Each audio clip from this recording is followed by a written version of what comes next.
All right, let's dive in. Today, we are tackling one of the most powerful and, let's be honest, complicated technologies out there, artificial intelligence. It's already unlocking some absolutely incredible things in medicine, science, you name it. But, and this is a huge but, with all of that incredible power comes a massive question. AI is fundamentally changing our world, no doubt about it. But can we actually trust it?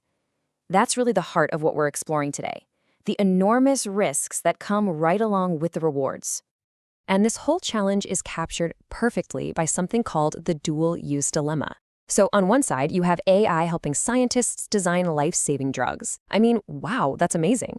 But on the flip side, that exact same technology could, in theory, be used to help design bioweapons. You see the problem? The same tool can be used for incredible good or for truly immense harm. So, here's the game plan for this explainer. We've kind of touched on AI's promise and peril already. Next up, we're going to dig into a huge internal problem, the bias within. After that, we'll look at the external threats in attacks on AI. And then we'll wrap it all up by looking at the solutions, how we can start building trustworthy AI. So we've seen that core tension, right? The promise and the peril. Now let's get into the nitty-gritty of the specific challenges, starting with the problems that actually come from inside the AI systems themselves. Okay, let's tackle the first big one, the bias within. This is all about how these AI systems can pick up on and then crank up the volume on our very own human flaws.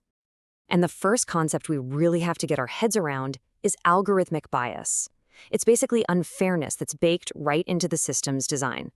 The example here just says it all. Imagine a company uses an AI to screen resumes. It trains the AI on its past hiring decisions. Well, if that history was biased, the AI learns to penalize female candidates for tech roles. It's not a glitch, it's literally coding past discrimination into future decisions. And this shows you exactly how that happens. It's really a simple but dangerous three-step process. First, you feed it biased historical data, like those old hiring records. Second, the AI studies that data and learns all the flawed patterns, thinking that's the correct way to do things. And the final step? Those unfair outcomes get automated, happening again and again at a speed and scale a human never could. But here's the kicker. The problem isn't just with the machines. It's also with us. It's a psychological quirk called automation bias. It's our tendency to just trust the computer, sometimes more than our own expertise. And the example here is genuinely chilling. A highly trained radiologist might see a scan, but because an AI assistant didn't flag a tumor, they subconsciously trust the machine over their own eyes and miss it. Now imagine putting these two things together. A biased algorithm makes a bad call, and a human just rubber stamps it. That's a recipe for disaster. So we've looked at the flaws that can grow inside an AI. Now let's switch gears and look at the external threats. This is Section 3, Attacks on AI, where we talk about people who are actively trying to break these systems on purpose. And the big umbrella term for all these threats is adversarial attacks. Now, these aren't just accidents or bugs. No, these are deliberate, malicious actions. They are specifically designed to fool, to manipulate, or to completely sabotage an AI by finding and exploiting its hidden weak spots. One of the most fascinating and kind of terrifying types is what's called an adversarial example. This really shows you how brittle an AI can be. Look at this case. By adding a few carefully designed stickers to a stop sign, stickers a human might not even notice, an attacker could trick a self-driving car's AI into thinking it's a speed limit sign. Think about that. A tiny, almost invisible change can cause a massive, catastrophic failure. Then you've got something called data poisoning. This is where an attacker messes with the AI's food source, its training data. The most famous, or maybe infamous, example of this was Microsoft's chatbot Tay. It was designed to learn from talking to people online, but users immediately started flooding it with racist and offensive garbage.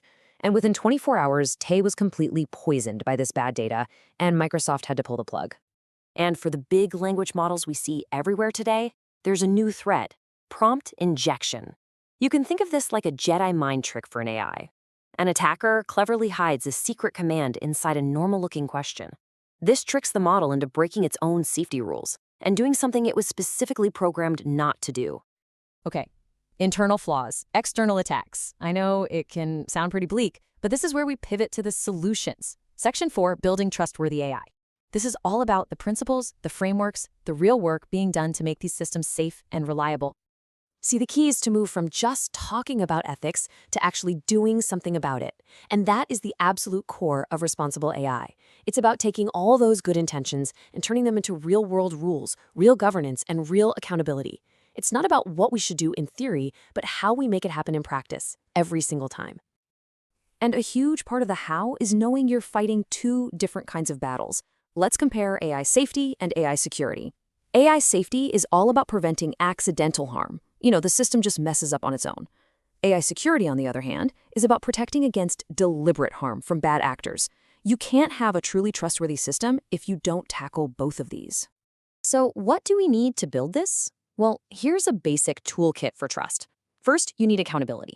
A human, a team, someone has to be responsible for what the AI does. You can't just blame the algorithm. Second, transparency. We have to be able to explain what the AI is doing and why. Third, fairness. We have to actively build systems that protect against bias. And finally, human in the loop. You have to guarantee that a human has real oversight. Let's dig into that last one a little more. Human in the loop. This means putting controls in place so that for really important, high-stakes decisions, a human has to review and approve what the AI suggests. But, and this is the most important part, that oversight has to be meaningful. It can't just be a person blindly clicking approve, right? That's just automation bias all over again. The person needs the time, the context, and the authority to push back and make a real judgment call. Now, the good news is, this isn't just some academic discussion. There is a real global movement to get this right. Just look at this number, 193. That is how many UNESCO member states came together and adopted the world's very first global framework on AI ethics, way back in 2021.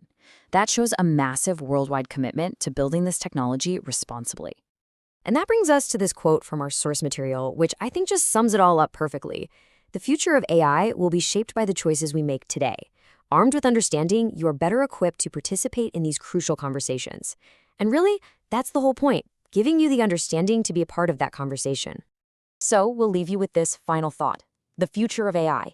It's not some distant sci-fi movie. It is being built as we speak, with every new dataset, every new algorithm, every policy that gets written.